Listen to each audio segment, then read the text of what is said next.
The urban centers of America in the early 20th century were diverse, bustling locales with many different communities intertwined by the necessities of commerce and life. Compared to the city of today, it would probably be viewed as chaotic, if not outright madness. In ancient Rome, the need to quell the masses in the diverse and bustling city was satisfied by the gladiator games played in the Colosseum. Almost 2 millennia later, society developed and popularized a game that was much less deadly: baseball. New immigrants and wealthy tycoons and everyone in between learned the game and became intrigued spectators.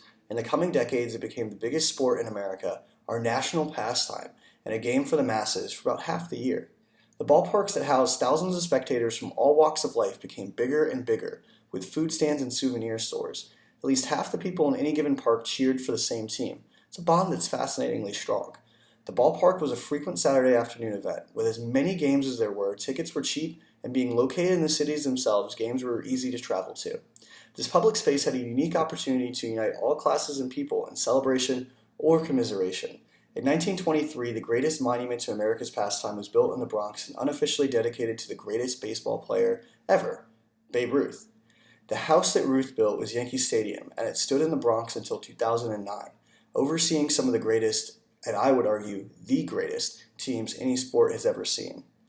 The Yankees have been sharing a park with the New York Giants, the baseball team New York Giants, at the famed Polo Grounds since 1913.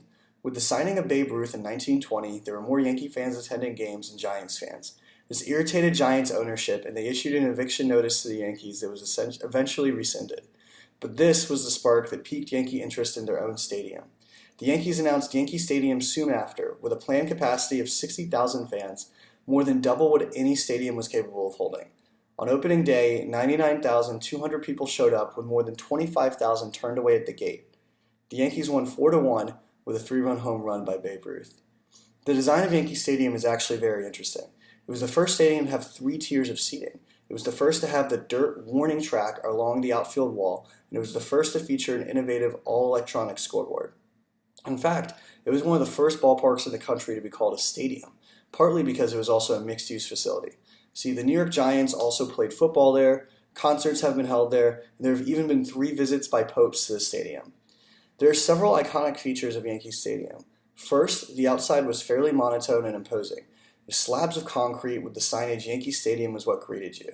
Second, the stadium's infamous short porch is a significantly shorter distance to the edge of right field than at most other parks. The dimensions were created in such a way to accommodate the lefty Babe Ruth, so it was much easier for him to hit even more home runs in a park that was built that way. The final significant design feature is the facade in the outfield. Immediately recognizable as Yankee Stadium, the facade brings an air of elegance to the stadium.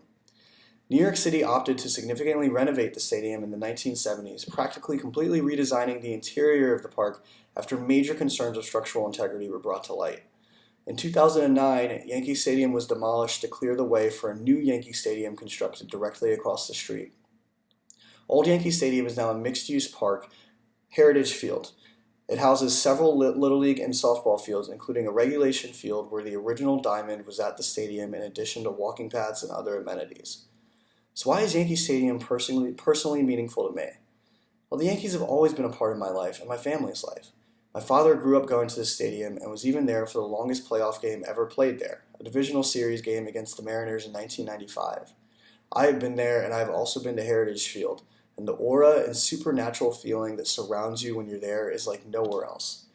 The Yankees are well known for having the most World Series wins of all time, for being the winningest team in baseball history, and for being one of the most valuable franchises of all time. The dominance is mind-boggling, and that history was literally played out at Old Yankee Stadium. If you're a Yankee, you must be dressed business casual at all times you're with the team and you're not practicing or playing. You cannot have a beard, only a mustache. You cannot grow your hair out long. Johnny Damon famously had to shave his face and cut his hair when he joined the Yankees. Some people criticize these rules as stiff, but I believe it is one of the greatest and classiest traditions in sports. And Yankee Stadium exemplifies the class of the New York Yankees. A stadium for the greatest team in sports history was just as austere as their appearances, but also just as imposing as their dominance.